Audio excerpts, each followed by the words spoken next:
দুশ্চিন্তা, টেনশন কোনো সময় কোনো কিছু ঘুমের সময় আনা যাবে না, এবং সকালে ওঠার তাড়া আছে এসব মনে রাখার দরকার নেই।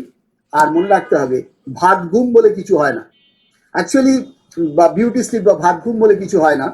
চিকিৎসা বিজ্ঞানের মতে মানে যদি ভরপেট খান আপনি এবং তার মধ্যে যদি কার্বোহাইড্রেটের পরিমাণ বেশি থাকে তাহলে ঘুম ঘুম লাগে। এটা হচ্ছে একটা মেটাবলিক এফেক্ট। তাই এবং যারা ভাত খেয়ে খুব বেশি ঘুমন তারা খুব মোটা হয়ে যান, তার কারণ তাদের মেটাবলিজম স্লো থাকে। কারণ ঘুম বেশি যাদের এবং যারা একটু অলস প্রকৃতির তাদের মোটা হয়ে যাওয়ার প্রবণতা বেশি থাকে। সুতরাং বিউটি স্লিপ বলে কিছু হয় না।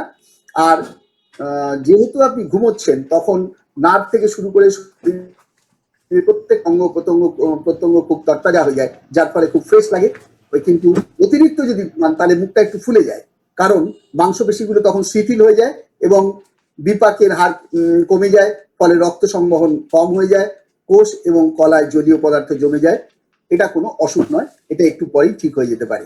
আর একটা হচ্ছে মনে রাখতে হবে, ঘুমের পর কিন্তু হার্ট অ্যাটাকের সম্ভাবনাটা বেশি থাকে। সুতরাং যাদের সমস্যা হার্টের সমস্যা তারা কিন্তু ভোরের দিকে একটু সাবধান থাকবেন।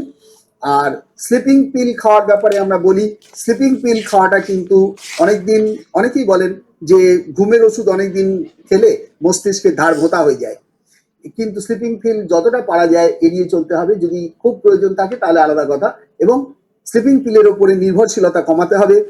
আমাদের হোমিওপ্যাথিক মতে আমাদের কিছু ওষুধ আছে যে ওষুধগুলো আমরা ব্যবহার করতে পারি ক্রনিক, যদি এটা স্লিপলেসনেস হয় বা ইনসমনিয়া হয়, ক্রনিক ইনসমনিয়া, সেক্ষেত্রে হোমিওপ্যাথি মতে যেভাবে ফুল কেস টেকিং করে পুরোপুরি তার সিমটম সংগ্রহ করে টোটালিটির উপরে বেস করে তাকে আমরা আমাদের সিমটম কেস টেকিং করার পর সিমটম বেসিসে সঠিক মানে টোটালিটি অফ দি সিমটম করে আমরা যে ওষুধটা আসবে সেটাই আমরা প্রেসক্রাইব করবো কনস্টিটিউশনাল মেডিসিন হিসাবে, এবং তাতে ঘুম ফিরে আসবে বলে আমরা আশা রাখি।